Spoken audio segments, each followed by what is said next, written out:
Welcome, paranormal enthusiasts, to this week's episode of Creepin It Reel, here on the Coast to Coast Entertainment Network, where everyone comes for their paranormal fix.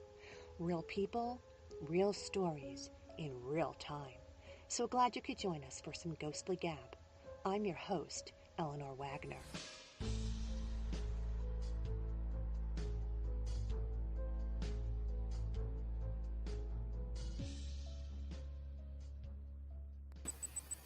Hello, world. As always, I appreciate you hitting the subscribe tab, follow button, or show app on your podcast of choice. Everybody give a hello shout out to our Coast to Coast techie Crispy Bacon. They'll be working hard tonight to help us run smoothly. Having had experiences since childhood, my first guest has embraced her skills as a medium, and with the help of her very supportive husband, has been able to take trips to investigate some of the most haunted locations in the country. They are thrilled to be able to share their stories in hopes of providing people with some peace of mind concerning mortality. Join me in welcoming Elizabeth and Steve Katz from His and Hers Paranormal. Love that name. Very clever. Thank you. It looks Hi. like you guys get around. You've investigated some cool places. We definitely have. Like you said, I've had experiences my whole life. When we got married, the first house we moved into definitely had some activity, and I tried to convince him of that. And at first, he just didn't know what to say. Denial. Like, you're nuts. No. But then he started hearing the footsteps upstairs when we were downstairs, and The Barbie car. the Barbie car, That yeah, had no batteries that started moving. on its own. Yeah, our daughter had a little Barbie Corvette, and it would start driving itself around the house. You should have grabbed the camera out. Yeah, I wish I had. It's one of those I wish moments I you're like, had. "What was I might put thinking?" batteries in it again and see if it'll do it again. But yeah, I would be upstairs and hear toys going off downstairs and look over the banister and see this little Corvette driving itself Oh, around the so- house. Well, I always liked history. I was a big history buff. I liked visiting war museums, different things in the past. And I've always been kind of into the creepy stuff anyway. So it was kind of an easy transition. When she would tell me to, hey, let's go look at this place. Let's go do this place. And then I'd look into the history and I'd be like, oh, cool. That sounds like fun. So then we started, one place at a time. And then lo and behold, now seemingly it seems like half our trips or most of our trips will involve some form of, Staying in a haunted location. and some trips Why just all not? entirely. Why not? You're getting a whole history lesson in the making, and you get to see historic sites and enjoy the spirits that reside there. No problem with that. And it's My fun too favorite because place- sorry. Go ahead. No, it's fun too, just because we'll stay in some places where you're like, this place is beautiful just in its own right. And then we'll stay in some other places where I was like, I can see why somebody, axe murdered somebody in this place. So, It's just, yeah, desolate and creepy. And My favorite place in New Jersey is Cape May. It's this old Victorian town, and it's extremely haunted. And every time I go, I pick up the latest book on the local hauntings, and I go and visit some of them. So it's definitely an appeal to people these days. Well, when we're having technical difficulties before our reason for being late, to those of you who are tuning in, your husband said, because I had jokingly said maybe it's the spirits intervening and not letting us yes, get in touch. And he goes, well, with our house, it's no surprise. So are you also living in a haunted house now? yes, we've got a lot of activity around here. My dad, at the very least, I know is with us. Mhm. And like I said, up until his death, I'd always been a believer anyway, and I'd had all these experiences. There was still just the slightest bit of, not doubt, but I'm logical, so I question everything. Mhm. When he passed away, yes, you do. everything.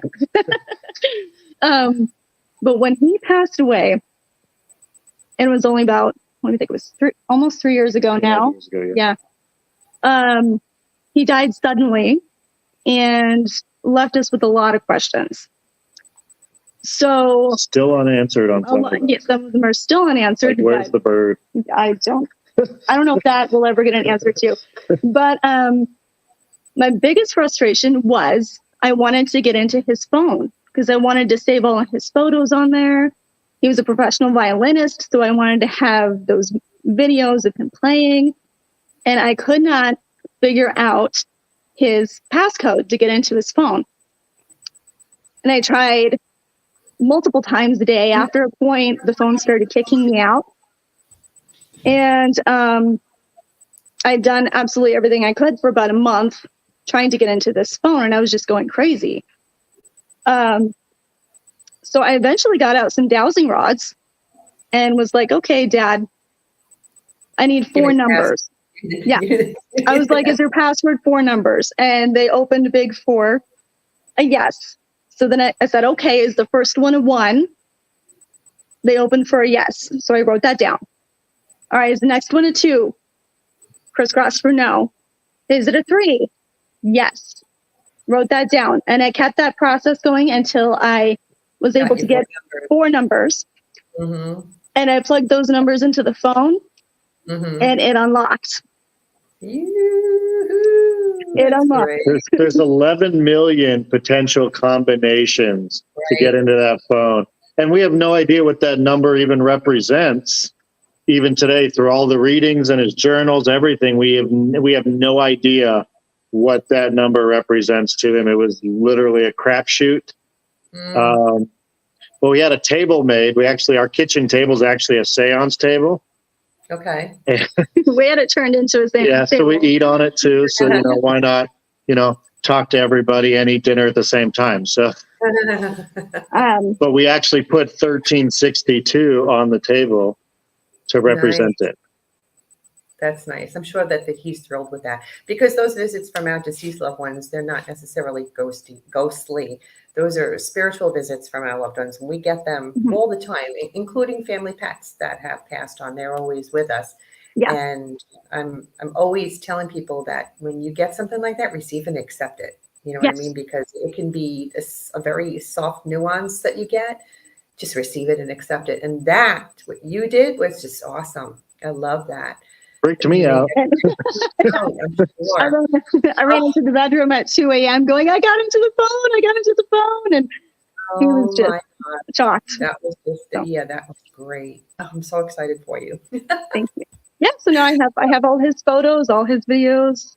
That's wonderful. All the stuff I was after. That's great. And I'm sure he's thrilled because he knows that it happened, and he sees what you did with the table too. So that makes it very exciting. Yeah. You guys went to the Concord Colonial Inn in Concord, Massachusetts. I'm going to let the listeners in on a little history, and Chris is going to put the photo up at PC credit to the Concord Colonial. This 300-year-old beauty was built in 1716 and was used as a storehouse for arms and provisions during the Revolutionary War. Famous author Henry David Thoreau lived there while he went to Harvard, which is so cool because I had to write a story on Henry David Thoreau's life when I was in the 7th grade. So that's kind of cool. I'm curious to know about its paranormal history, if there is any. You want to share what that is and why you were led to go there? Well, as I said, he likes to take me on haunted vacations. So he booked this trip in Massachusetts. And we went to several different haunted locations. This was just one of them. And it was our last night. It was the last one on our list. It was actually our first, I think, full trip where we did the entire trip based on different locations. Mm-hmm. So we were in Boston, we were in Concord, we were in Salem for 2 nights. We visited the Lizzie Borden house. The Lizzie Borden house in Falls River. We stayed in the Axe Murder Room there. That was our first Axe Murder Room together. So we eventually wound up at and we covered a couple of little things throughout the way, but the biggest thing was at Concord Colonial Inn. We stayed in room 24, which was the operation room during the Battle of Lexington and Concord. And so they used that room as an operating room. And unfortunately, not everyone who was operated on made it. Most So in that time. Yeah. And we just started clicking, taking pictures around the room, and just very nicely asked, if there's anyone here with us, can we please take your picture? And he took, I don't know how many, 20 photos. I always right do rapid shot cameras without flash to try and see if it's in every picture, if you can recreate things, trying to more be the disbeliever than the believer, trying to, what went wrong if something shows up. Right, yeah, exactly. And we took 15 shots of one area that was in the fireplace. And on one of the 15 photos, we got crystal clear face. It was, and not in the other 14. We tried to recreate it, and we ended up calling it Blue Man because after we, took the editing program to take the color out of the background, it stood out. Like, do you have that, or do we shift? Oh, I sent it to her. And it's just one of those. those. Is that the one that you? Oh, for some reason I thought that one was from Maple Hill Manor. So the blue picture with the blue face, blue one is from. Yes, that one's from Concord.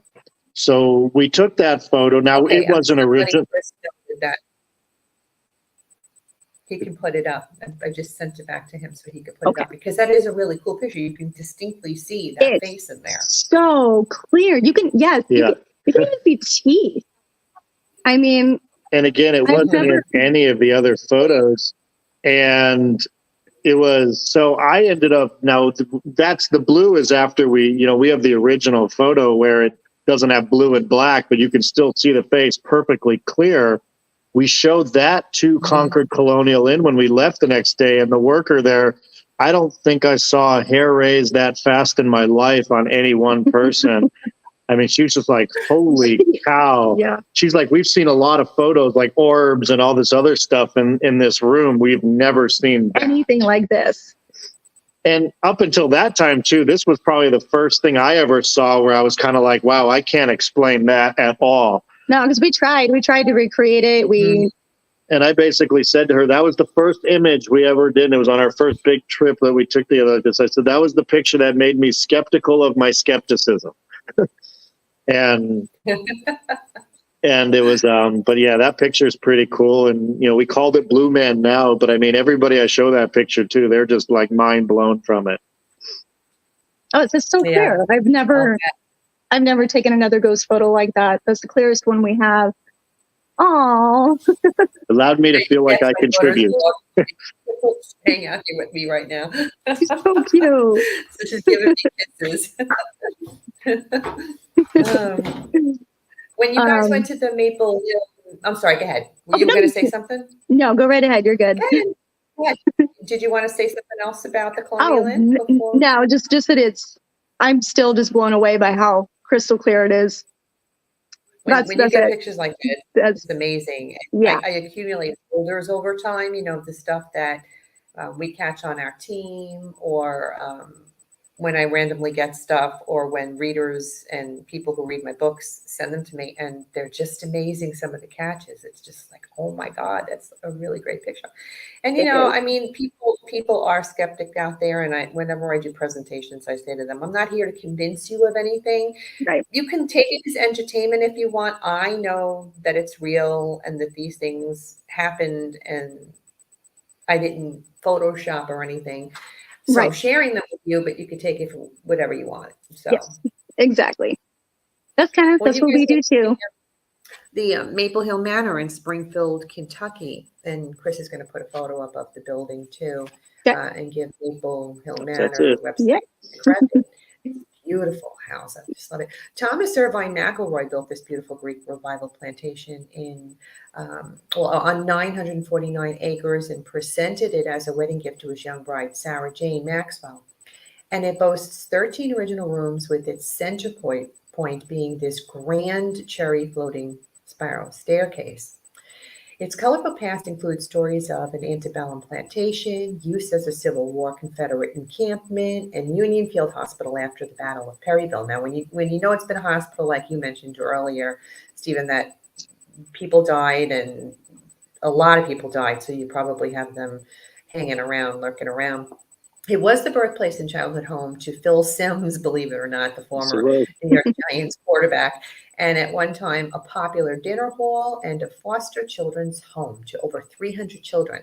Today it continues to be a bed and breakfast, which I love, for everyone to enjoy. What's the paranormal attraction here? Well, for us, the most interesting thing was our interaction with one of the children who passed away there. The couple had 7 children, and I believe 4 of them passed away. One of them, unfortunately, passed away due to falling over the banister of the staircase. And I think the best thing we got all night, and we got stuff constantly. It was one thing after another with the spirit box. But the best thing we got was as we were going down the stairs at the end of the night, getting ready to wrap up our investigation, going down the stairs, I said, "Thank you for talking to us, guys." And clear as day, a child comes in and says, "You too." Just very childlike, right on the stairs, right where he probably fell. And was that audio? Did you catch that on audio? Is that the one that you sent us? Yes, that was yes, that was the spirit box clip. Okay, I want Chris to be able to send it and put it up. That's the second one that I sent you, Chris, so we can listen to it, especially when they're really clear like that. That's the cool part of it. It's so amazing when they're that clear.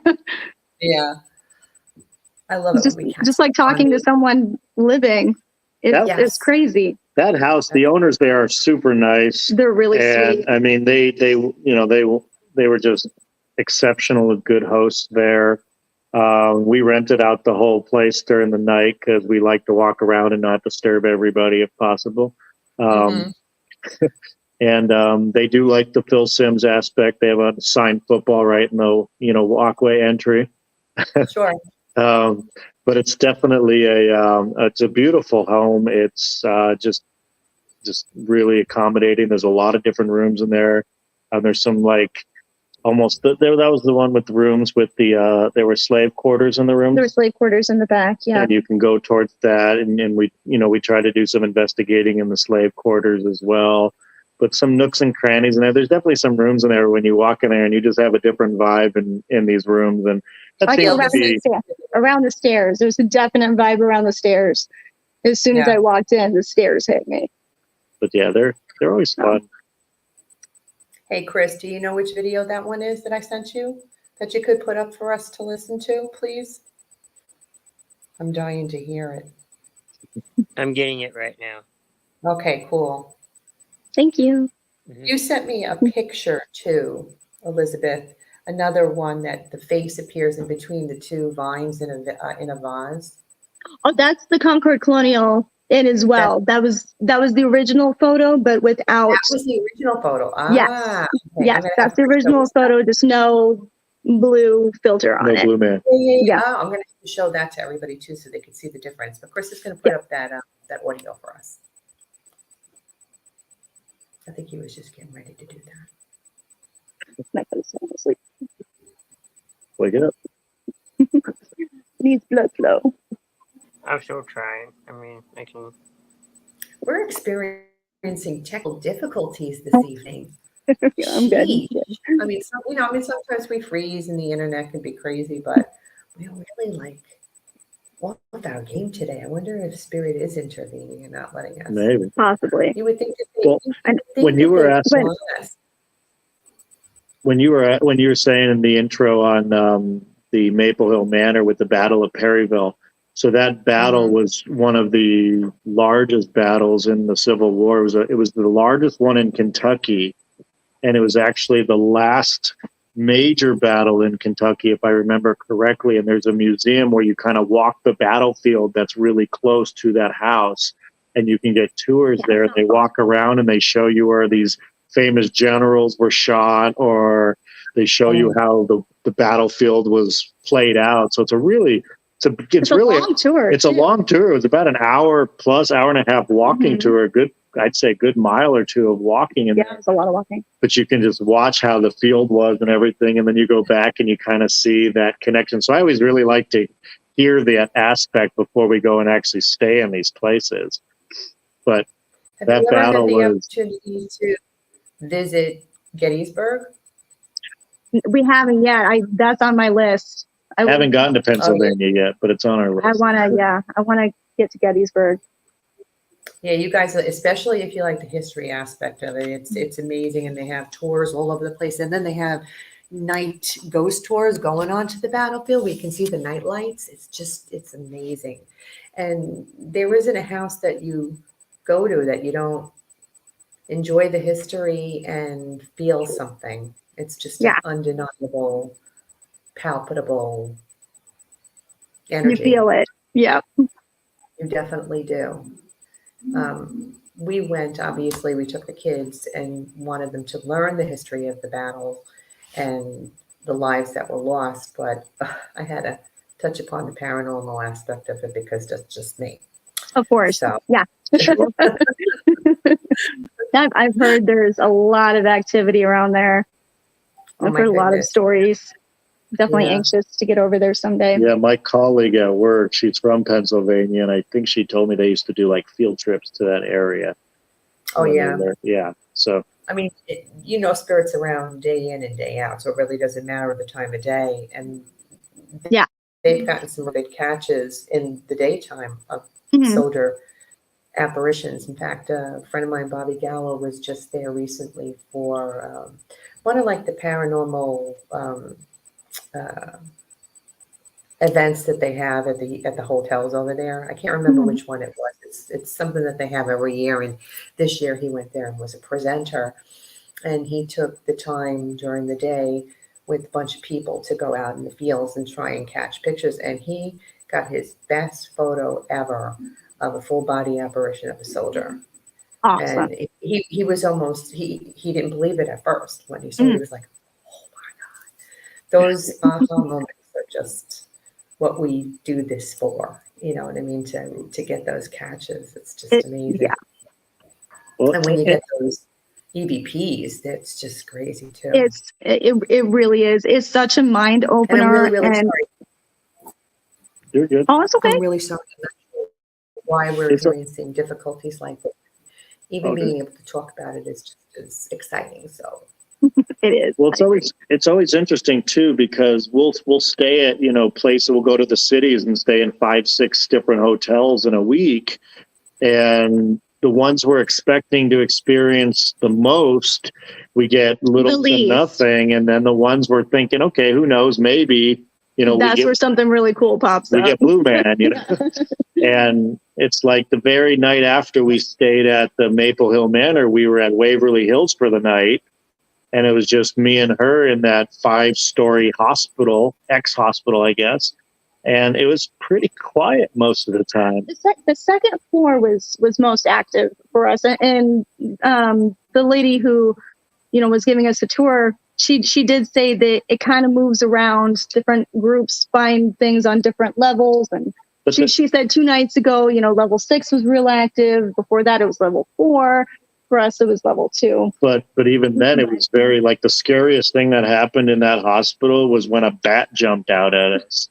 that did creep us. That scared the crap out of me, because we saw movement. We started walking closer, thinking, "What's that? What's that?" And it was a bat, and the bat just jumped right in front of us, right over your head. Yeah, that freaked me out more than anything in there. But it was just interesting though, because every list tells us this is a top 5 scariest place in the country, and we did get some stuff there. It was pretty mild though.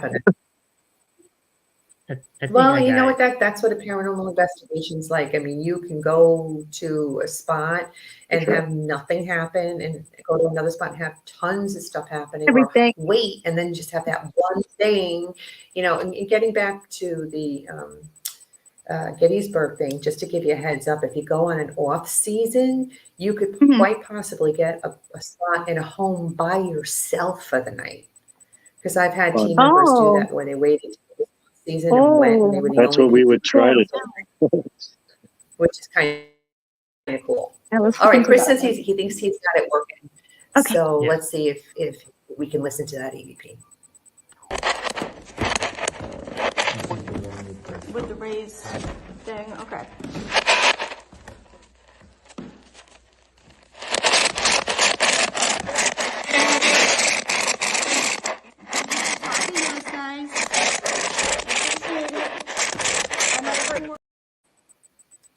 Wow.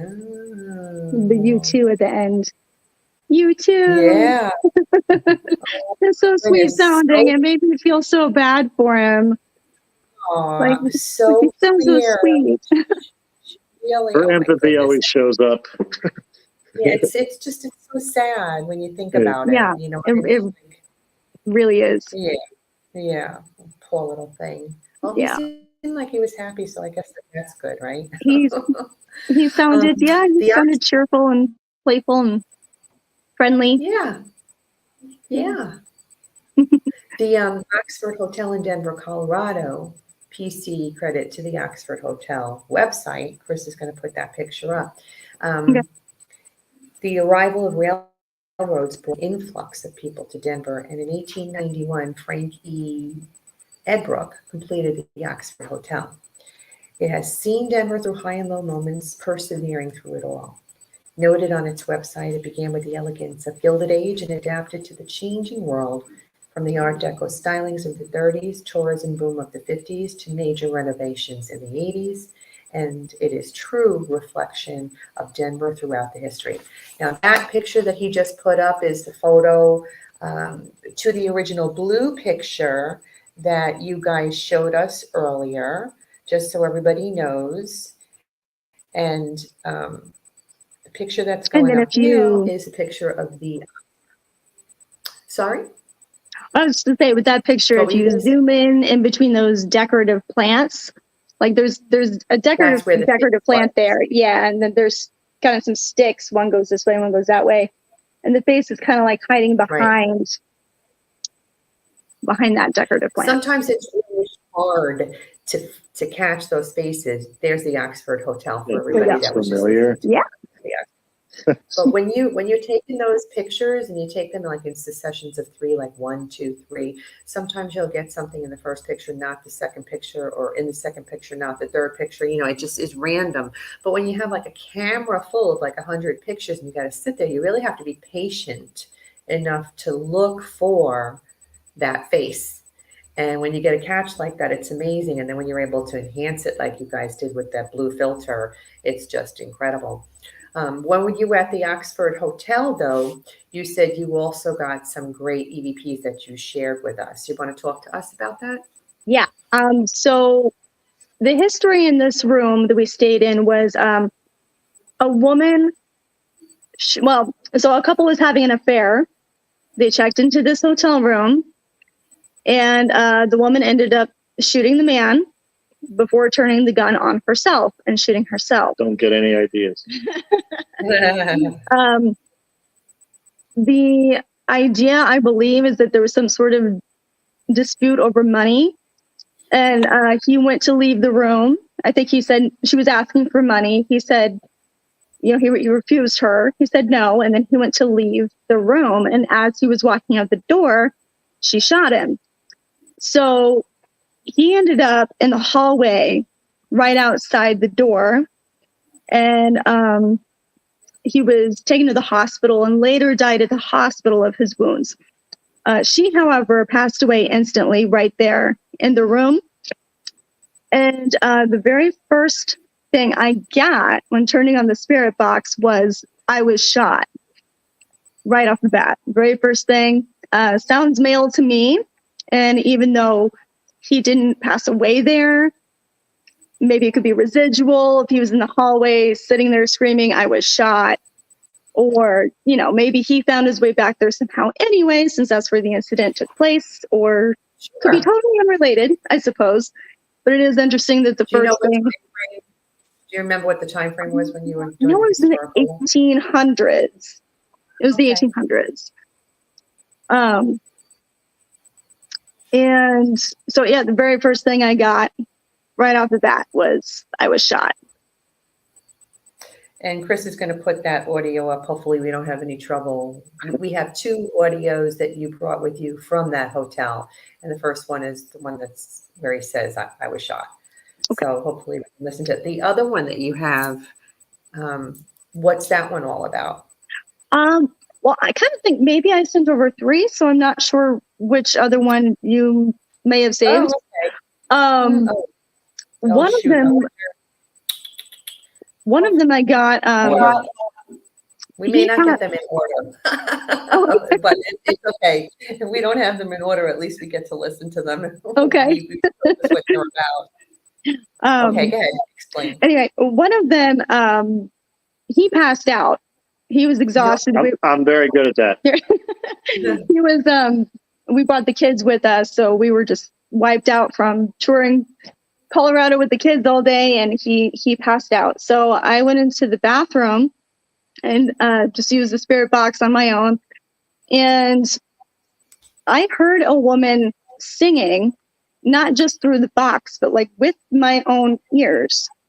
Oh. And it was loud, really loud, and the whole room almost vibrated as she was singing. Mm. It was really intense. It was super intense, and I wish you were awake for that. But I didn't come up. Yeah. She knows not to do that. Yeah, you're scarier than she would have been if I wake you up.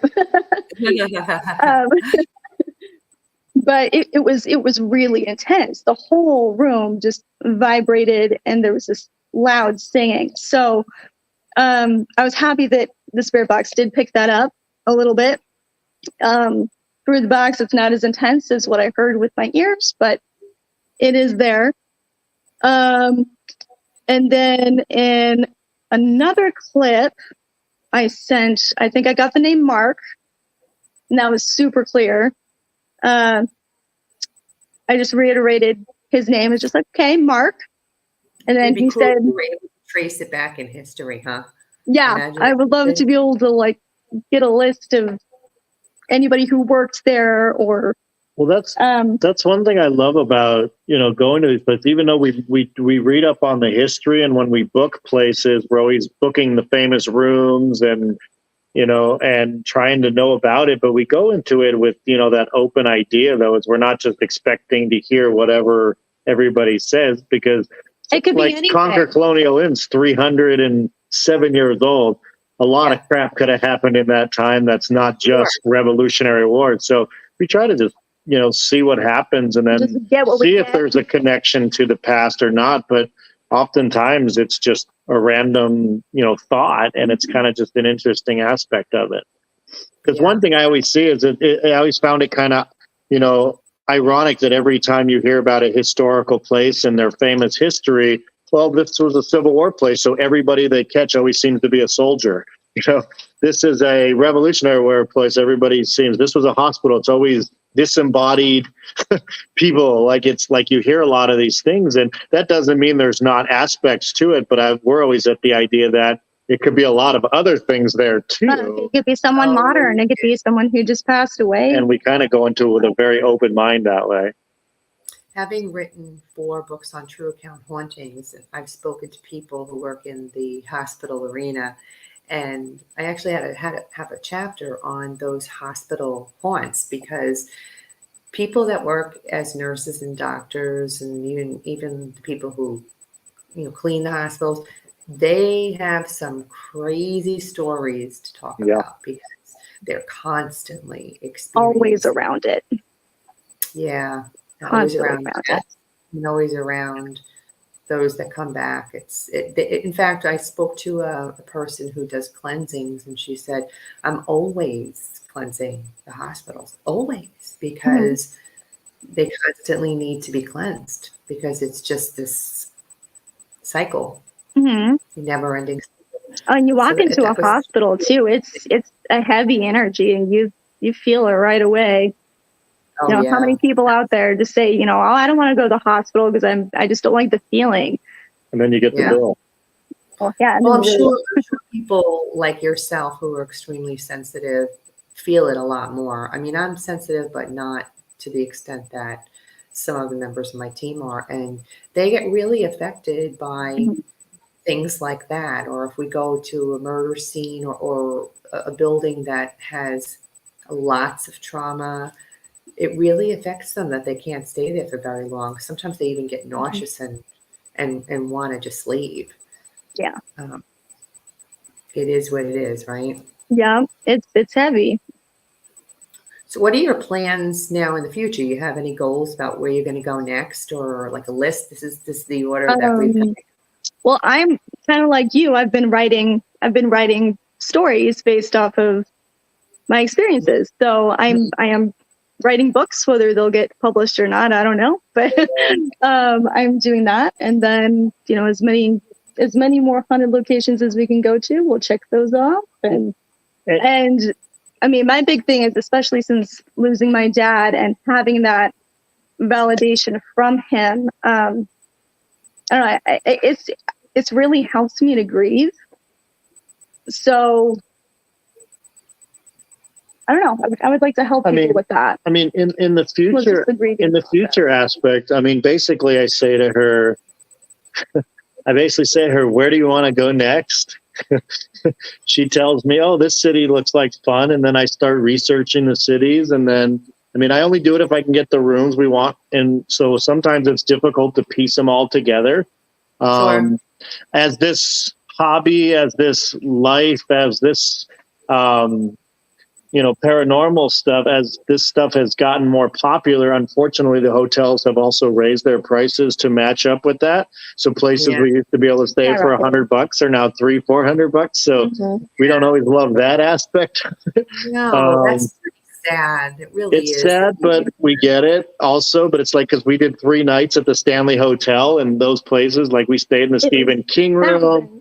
We stayed in, what was it, 217? The Cowboy Room. Yeah, like we stayed in the 3 most famous rooms there. I'm trying to remember. I think it was 20. God, too many numbers in my head. I know. And but we stayed in the 3 most famous rooms there. And I mean, just those 3 nights ran me about $2,000.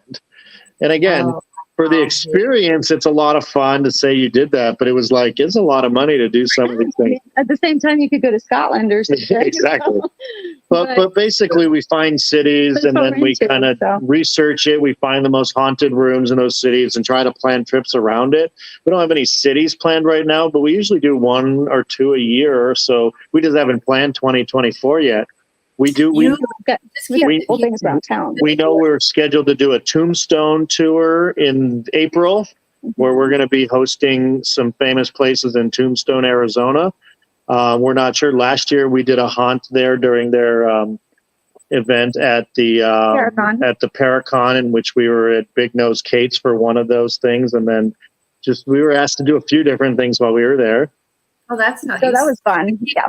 Keep this in mind, though. You don't have to go to well-known haunts. Correct. You can just go Correct. to an old bed and breakfast, and I promise you, it'll be haunted.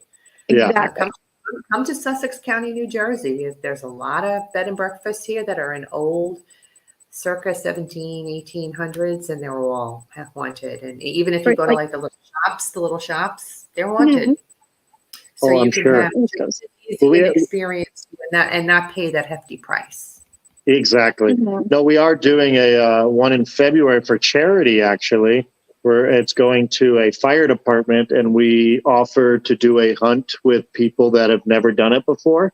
So it's an auction. Show them how to use it. Show them what equipment we have, how to use it, what it means. And we're actually doing it at a year-round Halloween store in Arizona. And so that'll be fun. And it's the owner there is really cool. And like there's a lot, it's almost like a shop where there's like 50 different vendors in there selling different homemade stuff. But the owner also brings in a lot of very real historical stuff. He's got Ouija boards. He's got skulls and bones. He's got oddities, stuff used in tribal wars. dolls that are known to be haunted. So he's got a lot of very cool stuff in there. So we're doing a hunt in February at his location there. And we're going to be doing that with people who have never done this before. So it's always fun to do that with people who've never done it. Yeah, it is. Absolutely.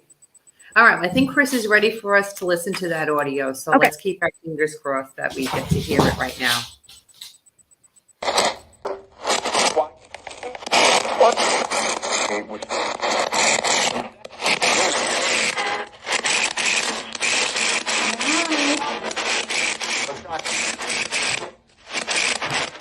Right there, I was shot. And I was she shot. said it like, I was shot. Yeah, I was shot. Real quick. Yeah. I was shot. Yeah. Oh my goodness. Chris, did you get another one that you could put up? I don't know if you were able. Mark?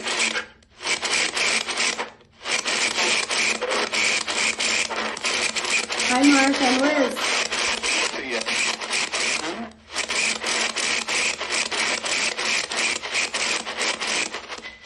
Did you say see ya?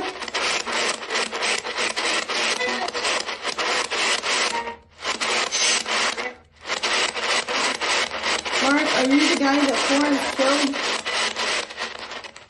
Wait.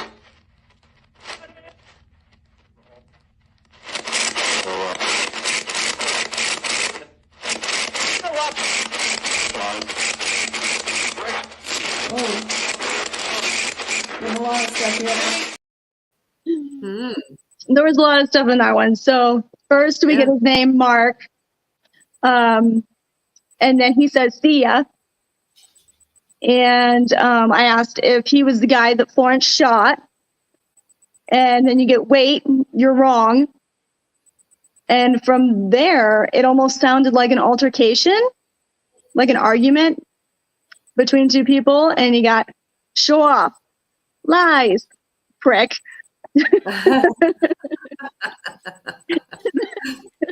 That's maybe what they're I've been called there before. together. They still don't like each other, and Yeah. I hope they haven't been fighting since the 1800s. That's too long to bicker. But that's something I actually get a lot, is picking up arguments between them. They must be married. They don't. I tend to get bickering a lot. I've got several clips like that. oh, that's so funny. So yeah, that like- might just be your thing, getting caught in. yes. Maybe I'm like a couples therapist. Everybody kind of finds their thing. Like one of my team members is a child psychologist, and she gets child spirits coming to her all the time. Okay.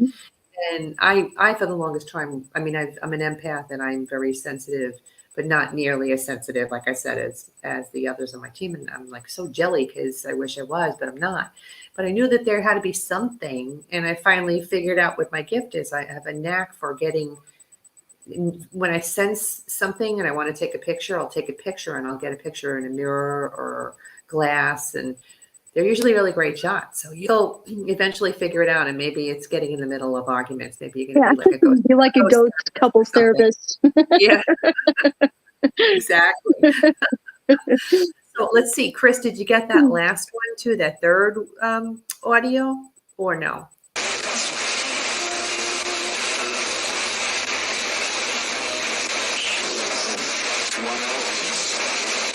What was that?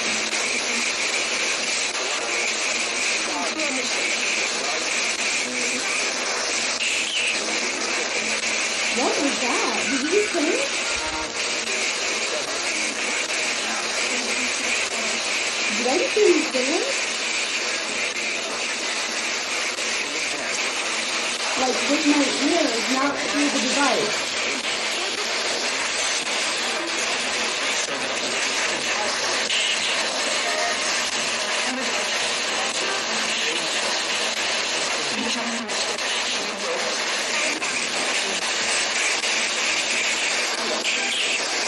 Did I just hear you sing?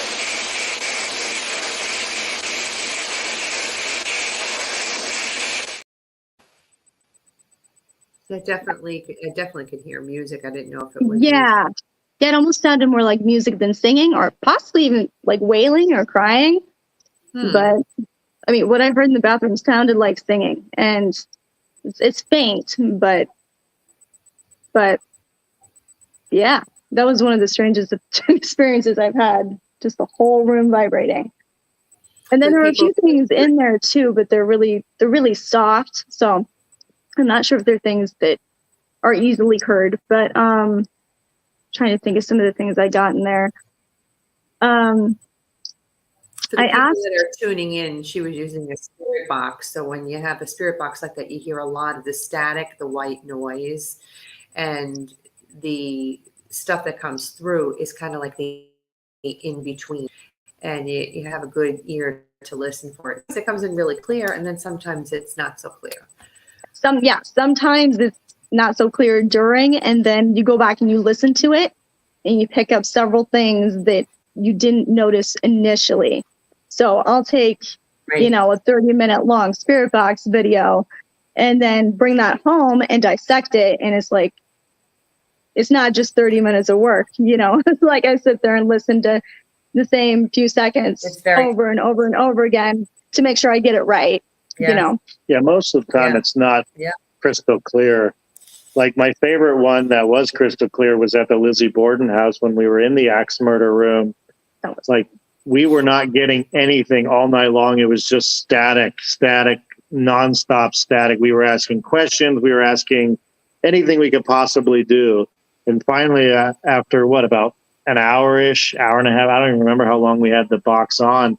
I go, can you just go stand over by the armoire and let me take your picture? And crystal clear in the box, we get nope. And then went static the rest of the night. So and that was the only word we got the entire night while we were in that room. But he let us know he was not interested in talking, not interested in taking pictures. I'll bet that those spirits get tired of all the attention because that place is. I would assume so. Yeah. Now you said you have children. How are your kids with all of this stuff? They're what? No, they're funny. Well, yeah, but they're little characters, yes. But no, they're sensitive too. My daughter's had some experiences. But like I said, the first house that we moved into, and I started noticing things going on and questioning things. She started kind of acting like she was talking to someone in her room when no one was there. She'd run around and play with a friend who wasn't there. And after several months of this, I eventually went and I saw my medium and asked him about it. And, just said, I know we have a little girl in the house. And he said, yeah, I've actually got like 5 in the house. But you're right, one of them is a little girl. And thank God they weren't all mine. Then came home and my daughter was sitting there drawing at the table. I didn't say anything to her about it. She had no idea I went to see anybody. And she just voluntarily started telling me about it. And she said, Mom, I have a friend named Ella. I go, yeah? Where'd you meet Ella? She goes, in our house. In our house? She said, yeah, on the stairs. Okay. And then she, what does Ella look like? And she goes, well, she looks like a zombie, but she's not a zombie. And she says she hurts. Or she said she used to hurt, but she doesn't hurt anymore. And this is coming out of like a 3-year-old kid. Wow. So I'm a firm believer, though, that we should really embrace those gifts and not hide it from the children and not make them feel crazy that there's anything wrong, that they are special, that not everybody embraces what they have or what they do. And I think it really works well for them to take that with them as they get older. I think so too. Bobby J. Gallagher and his wife, they brought their 2 girls up when they were little. I mean, he'd been paranormal investigating for years. He was like one of the first paranormal investigators back in the 80s. And when the show started coming out, the kids were watching it. And one day he just turns around and he says, Daddy used to do that kind of stuff. And they're like, what? Yeah, I was cool like that. And so they actually started going on trips just like you guys do. Paranormal investigators were really young. And they call themselves the Gallo family ghost hunters, and they've been doing it since the kids were really young. And those kids that had those sensitive gifts have now really grown them and grown into them and really honed in on what they All of their abilities. are good at. Yeah. And they have some great footage, video that they've gotten over the years. So I think it's great that you are open to it with your children. I think it's a Absolutely. good And, thing. growing up too, I know that I would tell my friends about some things that I saw or heard, and, nobody would believe it. And then that's probably why I started questioning Same. myself, because, Same. I was being questioned. So of course I started questioning Yeah. myself. So I never had friends. Yeah, it's a don't different stop. world. It's a different world now, thankfully. It's a different world now, thankfully. So, Yes. Yeah. and I don't blame my mom for saying, those are just dreams, or it was Yeah. a nightmare. I Oh, yeah. don't blame her for that, but I wish she had known differently so that she could say, something might be going on here. But in hindsight, I've learned as I've gotten older, and I guess that's the main thing. At least in this life, I figured it out, right? Yeah. Yep. And I think it's important for them to know too that, not everything is scary. Not everything is a demon. So, Right. they see something at the end of their bed, they don't need to, be terrified. Exactly. No more So. monsters in the closet or underneath the bed. Right. Well, guys, this was really a lot of fun. I'm so glad that you joined me tonight. Thank you so Thank much you for for coming inviting on. us. Thank you for And having us. keep all that fun hunting going on. And if you get any other good stuff and you want to come back on, you're welcome to come back on the show. Thank you. Appreciate it. You're welcome. You're welcome. Why don't you tell my listening audience how they can find you and any information about your paranormal team? Sure. So it's just my husband and I as of now, but you can find us on Instagram. Most of our stuff is on Instagram. We're just now getting a YouTube page up, and either on Instagram or YouTube, you can look us up under His and Hers Paranormal. So like his and hers, but His and Hers Paranormal. If you look us up on Facebook, you can look us up under Liz Katz. And you'll see our little His and Hers Paranormal logo. Where is that? Yeah, There you you'll go. see our little logo on there as well. That's adorable. Love it. Well, thank you once again. You guys have a great night. Thank you, you too. Thank you, Techie Chris. We couldn't do it without you, even with all the technical difficulties we had tonight. If you all like listening to this week's episode and you're into all things paranormal, check out my other show, Eleanor Wagner's Strange and Scary World podcast, out of the Paranormal UK Radio Network, or available wherever you get your podcasts. You can watch and listen to the uncut version directly through my Eleanor Wagner YouTube channel. And if any of you are interested in reading any of my books, you can find them on Amazon, but you can get signed copies directly through me at authoreleanorwagner@gmail.com. I write about the history of the town and location, add the paranormal story to the mix, and finish it all off with photos and evidence. And I'm excited to share that I now have t-shirts available from both my Creepin It Reel podcast and Strange and Scary World podcast. Anyone interested in getting one can email me at authoreleanorwagner@gmail.com. Lastly, viewers, tune in on Thursday, November 9th at 8 p.m. Eastern Standard Time when Scaredy Cat Paranormal's Sean Flynn comes on to talk paranormal. Thank you and good night.